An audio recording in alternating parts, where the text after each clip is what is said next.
large motor like in water pump, you will see that the core of the motor, the grey stuff, attracts a magnet but doesn't repel it. So it's made of a magnetic material, but it is not a magnet itself. If you opened up a tiny electric motor, like the kind you used in your junior science project, you would find a core that can attract and repel a magnet. So, why doesn't everything attract a magnet? Why isn't everything that is magnetic not also a magnet? Let's find out. The force exerted by magnets when they attract or repel each other is known as magnetic forces. All magnetism on every scale, no matter how big or how small, comes from electric currents. Let's understand the magnetic properties of materials. The first one is diamagnetic. Diamagnetic materials are the most common. In fact, all matter is diamagnetic to some extent. The problem is that diamagnetism is very weak effect, so it's difficult for us to observe directly. Diamagnetic materials tend to migrate from a stronger to a weaker region of the external magnetic field. This is the exact opposite of materials like iron and steel, which move from the weaker to a stronger region of a magnetic field. In other words, magnets will attract a piece of iron but will push away a diamagnetic material. Again, this effect is so weak that we usually don't notice it.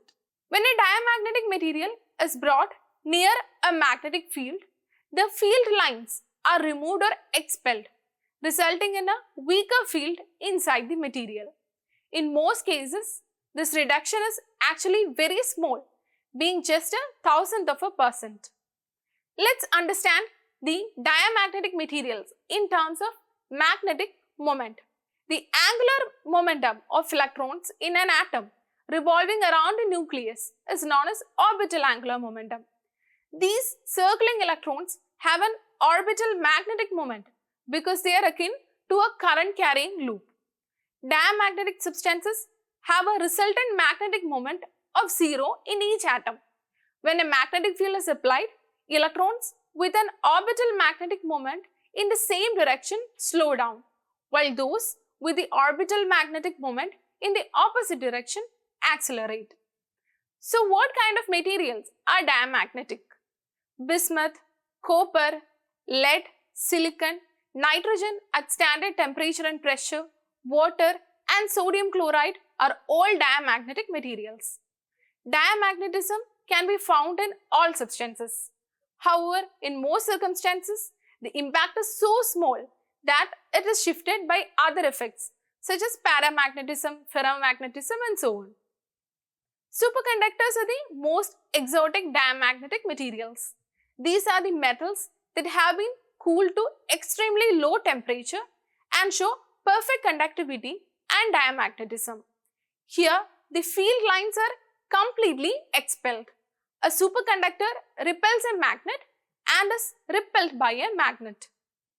This is called the Meissner effect.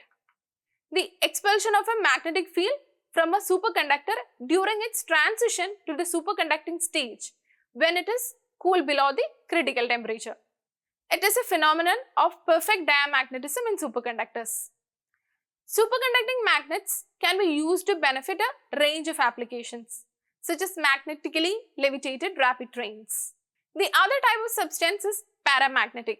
That is, when placed in an external magnetic field, the paramagnetic substances become weakly magnetized. They tend to move from a weak magnetic field to a strong magnetic field. That is, they get weakly attracted to a magnet. In terms of dipole moment, a paramagnetic materials, atoms, ions or molecules each have their own permanent magnetic dipole moment. There is no net magnetization because of the atom's constant random thermal motion. Individual atomic dipole moments can be forced to align and point in same direction as the external field, if it is strong enough and at low temperatures. When a bar of paramagnetic material is placed in an external field, the field lines inside the magnet get focused and the field inside the material is increased. In most situations, the enhancement is likely being 1 part in 10 to the power 5. The bar will tend to shift from a weak to a strong magnetic field when placed in a non-uniform magnetic field. What are the materials used to make paramagnetic substances? Aluminium, sodium, calcium, oxygen at standard temperature and pressure, and copper chloride are all paramagnetic materials. The magnetization of a paramagnetic substance is found to be inversely related to the absolute temperature T in experiments. Curie's law is named after its discoverer, Pierre Curie. Curie's constant, the name given to the constant C. As a result, for a paramagnetic material, magnetization increases as the field or the temperature are reduced until it approaches the saturation value, at which time all of the dipoles are completely aligned with the field. Curie's law is no longer valid after that. Now we'll understand ferromagnetism. When placed in an external magnetic field, ferromagnetic substances become strongly magnetized. They have a strong inclination to travel from a small magnetic field to a strong magnetic field, which means they are powerfully drawn to a magnet. So what about the dipole moment of ferromagnetic materials? The individual atoms, ions or molecules in a ferromagnetic materials possess a dipole moment as in a paramagnetic material.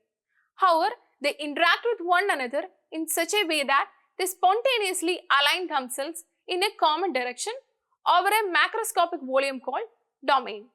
A net magnetization exists in each domain. A typical domain is 1 mm in length and comprises around 10⁻11 atoms. There is no bulk magnetization at first. The magnetization fluctuates arbitrarily from domain to domain. When an external magnetic field B0 is applied, the domains orient themselves in the direction of B0 and the domains oriented in the direction of B0 grow in size at the same time. The existence of domains and their movement in B0 are not speculations. After sprinkling a liquid suspension of powdered ferromagnetic materials on samples, this can be observed under a microscope. The suspension motion can be noticed. As a result, the field lines in a ferromagnetic material are greatly concentrated.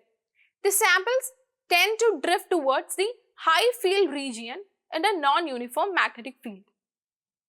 Magnetism remains in some ferromagnetic materials. Hard magnetic materials, often known as hard ferromagnets, are such materials.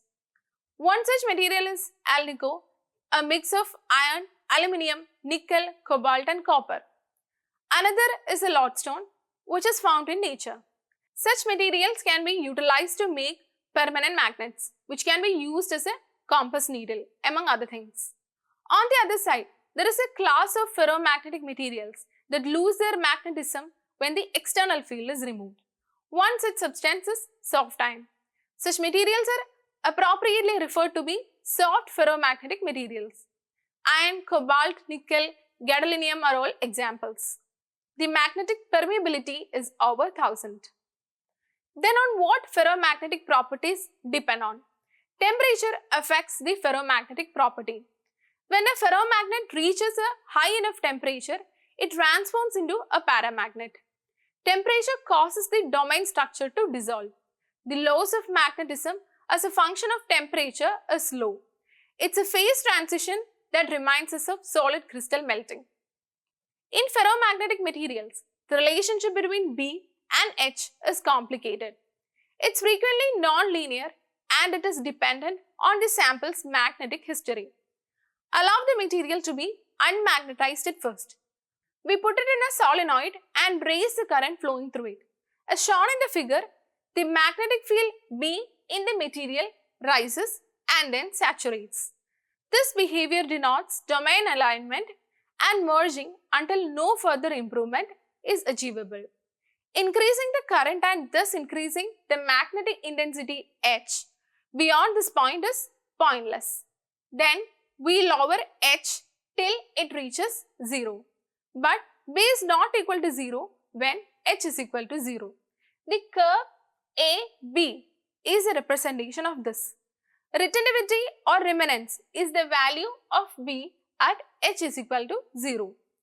Even if the external driving field has been removed, The domains are not fully randomized but retain their orientation. The solenoid's current is then reversed and gradually raised. The net field inside certain domains is neutralized by flipping them. The curve BC is a representation of this. Coercivity refers to the value of H at C. We reach saturation once more as the magnitude of the reverse current is increased. This is depicted by the curve CD. The current is then lowered and reversed. The curves DE and EA represents this. And the magnetization cycle continues to repeat itself. Let's summarize what we have learned so far.